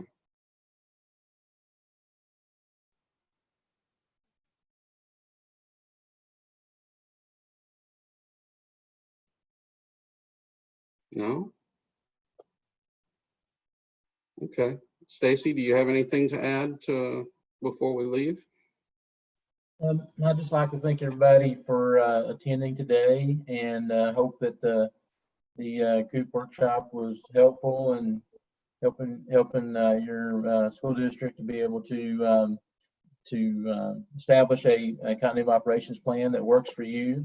Eric, thank you so much for putting on the workshop today. Like I say, I call Eric the Mo-Sheen, because, you know, in Texas we have the machine, we call it the Mo-Sheen, because of his quantity and quality of work and his expertise and what a great contribution to our team he is. So Eric, thank you so much. Also like to thank Julie Puzan, Matt Collins, and Andrew Cox for their help on our team to to operate the chat boxes and spin up the Zoom presentations, and to make everything run smoothly and in the virtual world that we're in currently. So thank you all for attending.